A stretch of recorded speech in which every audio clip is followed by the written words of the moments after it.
Hi everyone, I hope you are all doing well. So today it's going to be a couple of gardening chores that I have to do. I've got these crystal blue salvia here that are finished with the first blooming.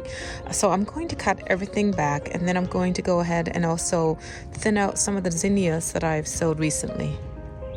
In this part of the island of the front garden, you can see that the quickfire fab Panicle Hydrangea that I planted last year is very much shaded by the crystal blue salvia. The way I normally do this is I cut the salvias all the way back to the soil level and just let the plant reflush new foliage, new blooms. Now it does take a little bit longer this way, but I think it's going to be a much fuller plant, and we will be much more thankful when we see it rebloom the next time.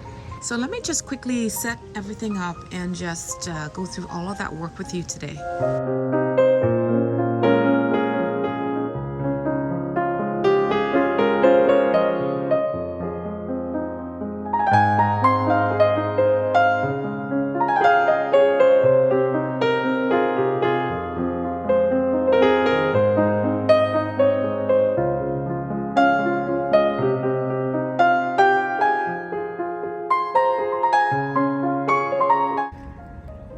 So as you can see, the three salvias that I've got here, 1, 2, 3, I've cut them all the way sort of back to the soil surface.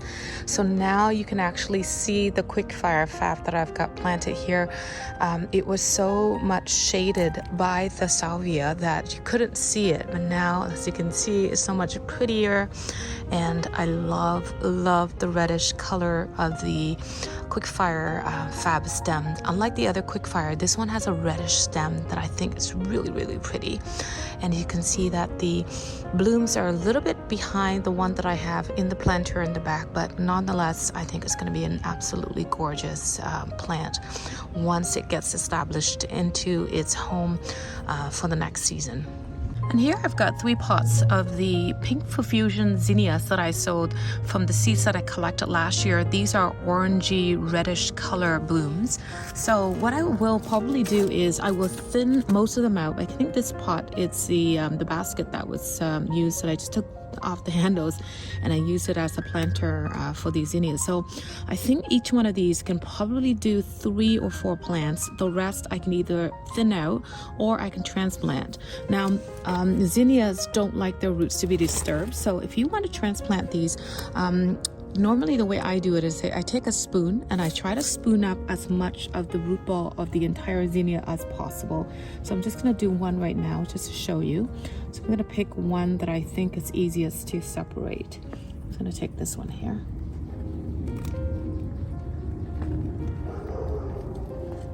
And there. So if you do that, the zinnia should be okay. And then I'm just going to plant that in over here. And I think this one can also do about 3. Oh, sorry, you couldn't see that. So I'm just gonna scoop this one up. I think this would probably be the easiest one right here. So I try to scoop it up with a spoon like so and pick up as much of the root ball as possible, and then I just transplant it.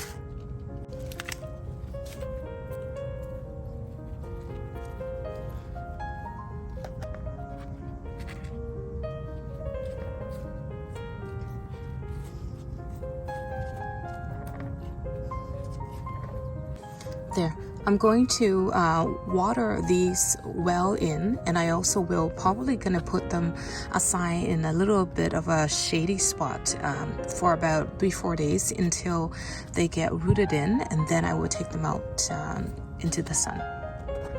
And while we're here, I thought you'd like to see this quickfire hydrangea standard tree, and it's about to bloom. So you can kind of see some of them have a little bit of white on it. Like for example, this one, you can actually see the florets, the sterile florets or blooms right there. And then you can see the fertile parts of the flower on there as well. So I think in a week or so, it's going to look beautiful. So here's what this garden looks like now without the salvia.